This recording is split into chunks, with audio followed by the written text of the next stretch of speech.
What's going on, guys? The Pixel 10 Pro Fold is finally here, and I have a metric ton of tips and tricks, things that you can utilize to get the most out of your device. So obviously this is a phone that opens up into a tablet, and because of that, the way that you use it is going to be a little bit different if indeed you are going to get the most out of this large inner screen. Multitasking should be on your list of things to try. How do you do this? Well, there's many ways to get into multitasking. So if we open up an application, down here at the bottom of the screen, you'll see this little white line. If you do a short swipe up, you can see my cursor on this screen. If you do a short swipe up, you're going to get this taskbar.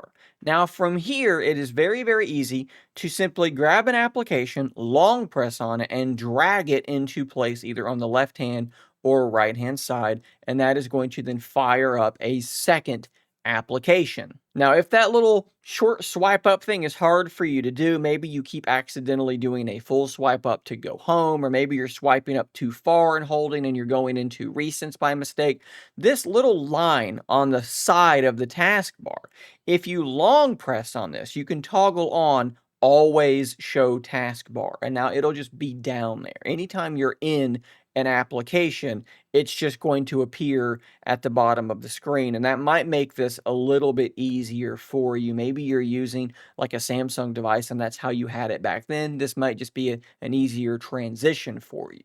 Keep in mind, you can also open up an app drawer in this, and you can grab an application from this as well and drag it onto your screen to split screen also. Now, like I said, though, there are multiple ways to get into this multitasking view. If we swipe up from the bottom and hold in the middle, you'll get this recents screen. It's going to show you the applications you have had open most recently, and each one has their own little pill. If we click on one of these, we can then select split screen, and then we can select one of the other recently opened applications, and that will open us up in a split screen view. If we go back home, we can also do this. Let's just grab an application. Let's long press an icon and select split screen. From this view, we can select another app from our home screen to go into, and this could be from an app that's already on the home screen. You can swipe up and go into your app drawer and just tap on an app, and there is your split screen view. If you have a notification that has come in, you can long press a notification and then drag it onto a screen left or right and fire up split screen view there as well. So again, many different ways to do this. From this view, you have this little handle in the middle, and this will allow you to resize your two applications. You can give one app more room or less room. You can double click it and they will switch places. That is very handy. You can tap it once. I think maybe you have to long press it. No, I'm wrong. I'm remembering this incorrectly. This is a Pixel device. If you do your swipe up and hold, you see how they remain grouped together. From here, you should be able to tap either one of these pills and save an app pair.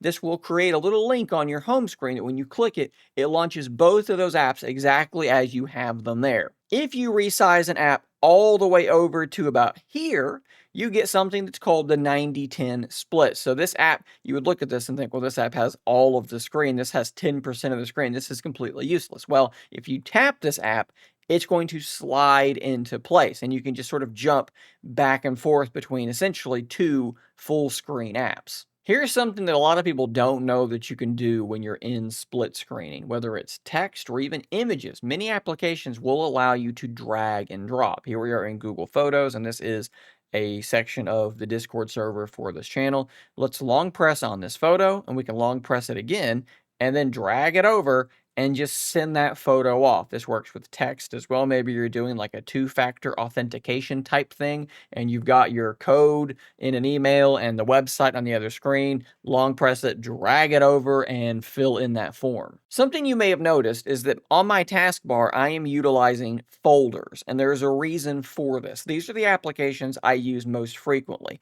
So I just find that having them down here in these folders, basically the more apps I can have on my taskbar, the better off, the more productive I'm going to be. So what you can do, it's very easy. If you want to do this, all you have to do is start putting apps on your taskbar, we'll use this blank space down here. We're just going to put the Play Store down there, and then let's say we're going to put Audible in that folder. You just drag it on top of it, and that is going to create a folder. From there, you can always swipe up or pin that taskbar and access those two applications. For this next one, we're going to close the device and look at the cover display. You may see that down here at the bottom, I have 5 icons. You may be looking at your device and thinking, I only have 4 icons, which means when you open the device, those same icons down there expand out and you have 2 additional ones. But when you close it, you can't see those 2. Well, we can get rid of one of those and have a 5th icon down here. If you long press on your home screen, we're going to go into Wallpaper and Style and look down here at the bottom for Layout. Set that to small and that will give you 1 additional icon. Now, you may have to readjust your layout a little bit. Your widgets may no longer look quite right. Just kind of expand them out. Might cause a bit of a mess for a moment, but it is worth doing. While we're in here, several more things to look at. So one, you know that this device is grabbing colors from your wallpaper and applying them to your device.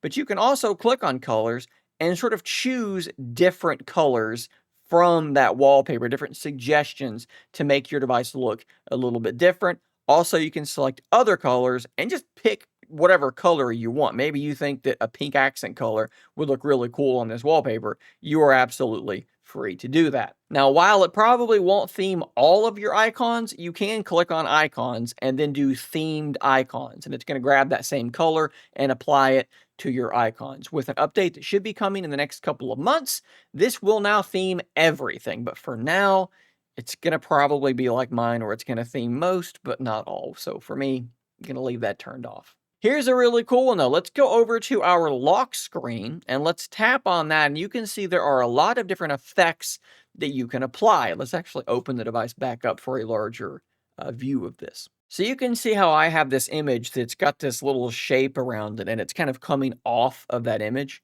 The way that you do this is you select as your wallpaper an image that you think is going to be well fitted for this. And then you click on Effects.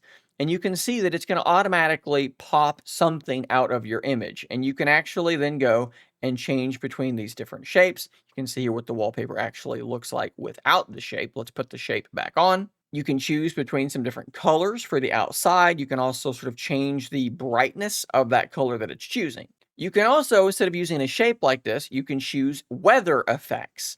Local means it's going to check the local weather for you, and it's going to put an effect on screen that will look like this. This is fog, rain, snow, or sunny. So it's basically going to give you like a little weather report on top of your wallpaper. You can also do cinematic, which I need to actually let this download. What it's going to do is it's going to scan this wallpaper, and it's going to create like a parallax effect. Because I'm filming this, it didn't work. I'm getting an error, but trust me, it should work. You can try it for yourself and maybe you'll get lucky. Now, while you could just go to shanecraig.tech/wallpapers and get one of dozens of wallpapers I am giving away to you for free, you could also long press on that home screen, go into Wallpaper and Style, and create your own wallpaper.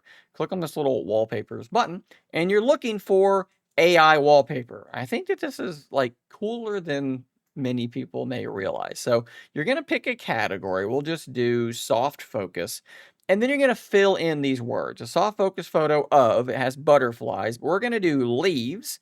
And we're going to say with orange colors because it is now fall. And what it's going to do is it's going to generate that for you. And this wallpaper is going to be unique. Now, I would say these are not leaves. Those have some leaves in it. There are a few leaves there. That's probably a little bit better. You're going to get several different options. If you see one that you like, you can set it. You can also tell them that this is not very good. You can give them feedback on this wallpaper and tell them, hey, not enough leaves. Or, of course, you could have it generate this again. Let's see if we get a better result doing this again. I think that's probably a little bit better. You get the point. There are tons and tons and tons of different options that you can choose from here. Daffodils in a space galaxy. That makes sense. Not a lot of space there. Okay, you can see some stars there. Some just make a lot of sense. But again, tons of options, and you can come up with some pretty good looking wallpapers. Like here's ones that I've made and saved. That's pretty good looking as far as I'm concerned. I really like this one as well. Like, you can come up with some cool stuff. A new feature Google has rolled out over the last, I guess, year or more is called Circle to Search. It is a way to search anything on your screen very, very quickly, and man, is it useful. If you've got your taskbar pinned, you're going to long press on the app drawer button, and it's going to sort of do this little animation. A search bar is going to pop up at the bottom, and what you're meant to do here is either tap and it's going to select that text and it will begin just immediately searching for that text, or you can draw a shape, and what it's going to do is it's going to highlight that area. In this case, it's doing like a visual search, and you can see here it knows what that is. It's pulled up the website. You can also do this. Let me close this back down, and we'll open up one of these images. We'll do circle to search again, and we're just going to circle this device. Let's see if it actually knows what this is. And you can see there is me posting that image on Threads. So it found that exact image. It thinks it's a Z Fold 6 with a real wood cover from Toast. That's really, really close. So again, it's like a visual search, but I use it a lot of the time to copy text. I find that to be really useful as well. If you don't have your taskbar sort of pinned, what you're going to do instead is you're going to long press on the bar down there at the bottom, and that will trigger circle to search just the same. Of course, we also have Google Gemini. You're going to trigger that by long pressing your power button, and that's going to open up and start listening to what you are saying, and it can do all manner of impressive things. But you can also click on Ask About Your Screen to ask it questions about what is on your screen. You can share that screen with Live. What that means is you're going to have a back and forth conversation with Gemini. You can talk to it. You can interrupt it when it's talking back to you, and it can see what's on your screen. Even when you scroll around, it can see what you're doing. You can also click on the plus button, and you can attach an image, either with camera or gallery. You can attach a file, or you can go and attach a file from Drive. You can also, with this button down here, just launch into Live where you're talking to it. And from that, you can actually enable your camera, and it can see what you're showing it with your camera, and it can interact with you. It is very impressive. What can you tell me about what I'm holding? That looks like a Samsung Galaxy S23 Ultra. The Paitaha branding on the case is also visible. Is there anything specific you'd like to know about it? Can you tell me what brand the case is? It looks like it says Pitaka on the case. Is that what you were asking about? Yeah, do you know anything about that brand? Yeah, Pitaka makes phone cases and accessories, and they're known for using aramid fiber, which is super strong and lightweight. Their cases are pretty popular because Are they're you sure this durable. is a 23 Ultra? Could it be a different Samsung phone? You're right to ask. Based on the camera configuration, it could also be an S22 Ultra. Are there any other details you can share that might help us narrow it down? So you can see there, it's a visual search and it's live. It can do some pretty cool stuff. I've actually used this quite a few times. It wasn't exactly right with some of that stuff, but still pretty impressive. So you may notice, because this device has a square screen, some applications just do not work well on this aspect ratio. This is an app called Wise. And as you can see, I use this for a lot of smart home things, cameras and so forth and so on. And it's a bad experience on this square screen. And a lot of apps are going to be like that. You can change the aspect ratio of these applications. If you swipe up and hold and you click on their little pill, you can go into app info, and then you can scroll down and look for aspect ratio. Let's change this to 3:2. And now when you open the app, also shortcut to that setting will temporarily pop up when you launch these apps. You can see now it has shrunk down, and I can see much more of this app without having to scroll. And that can be really necessary in some apps. Quickly, we talked about pressing and holding the power button to trigger Gemini. Did you know you can double click it to launch your camera application? You can. And when you're in your camera application on the larger screen, you can click this button right here to toggle between a larger viewfinder and also having a preview of your recent photos. If I take a photo here, it's going to be right there next to me and I can see what I just took. I think this is a pretty cool feature. You can also click on this button and get a series of other options like rear camera selfie. What that's going to do is it's going to allow you to use the cover display with the device open, so you can use your better primary cameras to take a photo, or dual screen preview, which is going to show what you're seeing from the viewfinder on the cover screen so the person you're photographing can see what they're about to look like in the photo or made you look. This is going to play a fun little animation on that cover screen to get the attention potentially of like a child or someone like that, to get them to look at your camera. All pretty cool. One setting I always have to enable on every device is having the battery percentage up here in the battery icon. If we go into our settings, and we're going to come down here to battery, you can actually just toggle that on right here. And instead of just having an icon that doesn't tell you a whole heck of a lot, you can have a number in there. Here's a cool thing as well. Let's actually go home and now let's lock the device. And what you're going to see is an always on display. Specifically, this is the screensaver because I actually have this device on a charger. If I take this off the charger, I think it should go to the regular always on display. Let's go ahead and relock that. This is the normal always on display right here. And if I put it on the charger, here is the screensaver. It should switch to here in just a moment. I'll show you how to do both of these. So let's unlock. Let's go back into our settings. I believe that it's under display first and foremost, display and touch. And we're looking for always on display. You're just going to turn that on, and that's going to show the clock and some notifications when the device is locked. In this same section, under Screensaver, you have several different options, and these things should turn on, they should enable when your device is attached to a charger. So I have a wireless charging stand. This thing has pixel snap, so it is attached to this charging stand, and that's going to trigger it. Plugging it in should also trigger it as well. But you can have all these different options. It actually basically turns your device into like a little smart screen. One thing you should do though is turn this onto screen off when light is low. So you're going to bed, you plug your phone, and you don't want this thing going all night long, so turn that on. Still in this display and touch section, there's an option here that says continue using apps on fold. So basically what this means is you are using an app on that inner screen and then you go ahead and close it. What do you want to happen?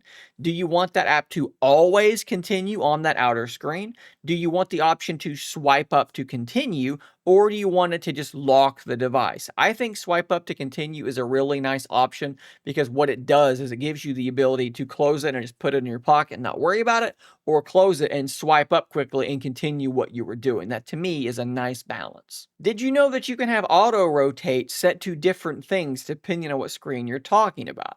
I have auto rotate turned off when it's folded, but on when it's open. That makes much more sense to me. That is a built-in feature here. Some other devices, you have to find workarounds. Google just gives you this. Let's jump into lock screen and make sure you have turned on now playing.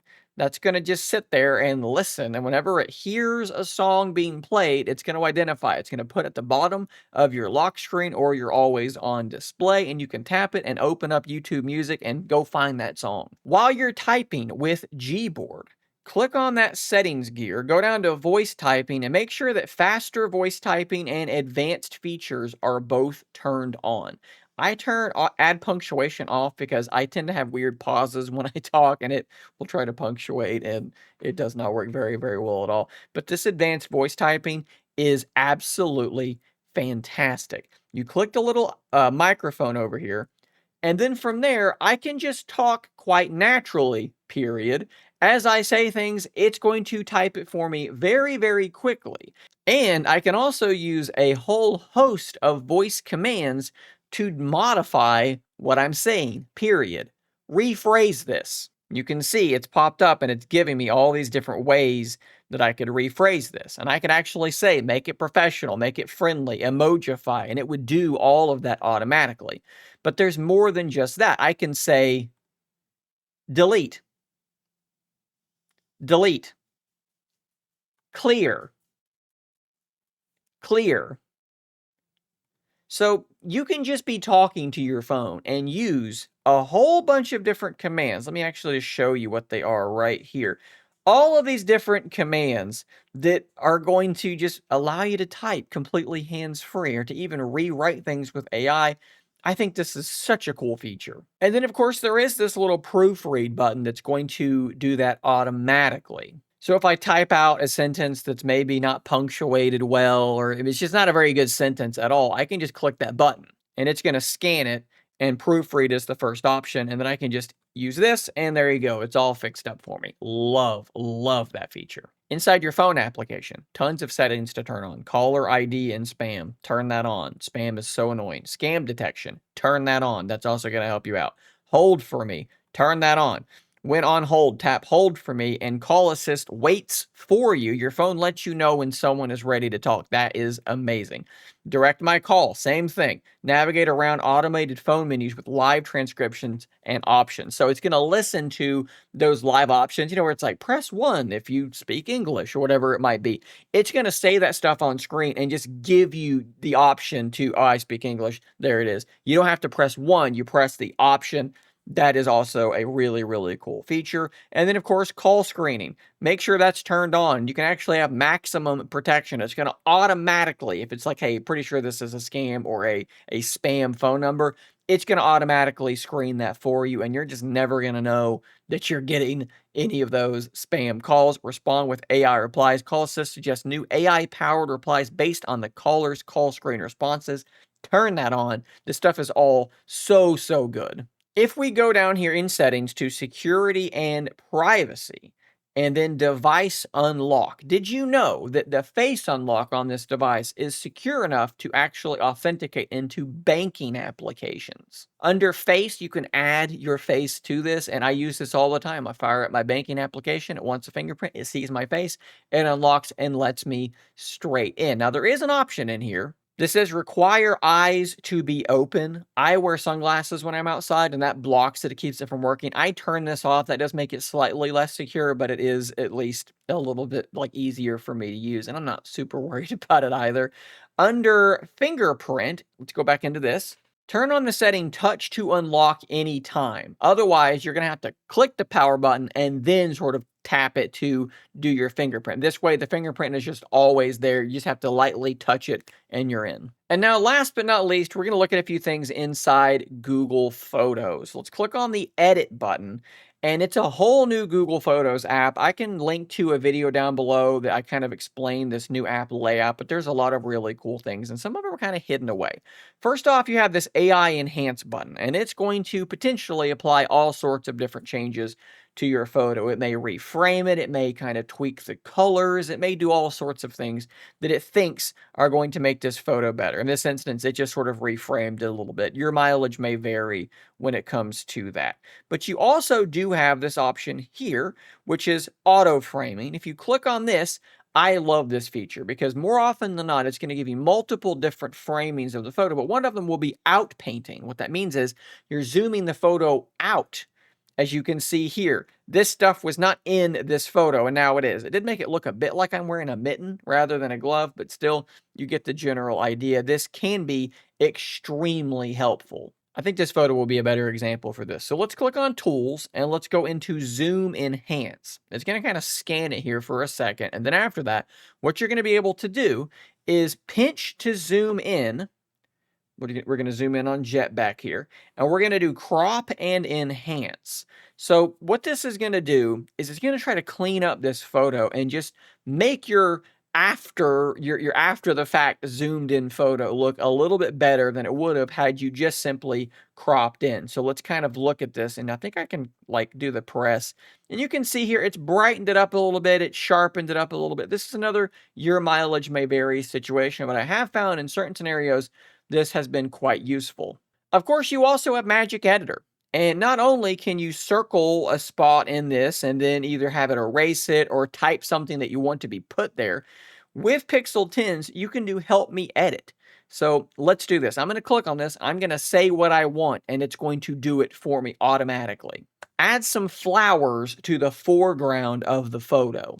And there you go. It added some flowers to the foreground of the photo. You can actually choose different options that it gave me to kind of pick between. You can regenerate it, whatever you want to do. You just say what you want it to do, and it will do it. Let's go back. Let's try another one. Remove the black dog from the photo. Sorry, Jet, you're getting deleted. It should recognize the black dog. and it should remove it from the photo. This, I think, if there is like a killer feature on the Pixel 10 devices, it is this, because that is extremely impressive. Like I said to my wife the other day, this is like mom mode for these editors, because it's like, how do I do this thing? Do I tap it? Do I circle it? What button do I hit?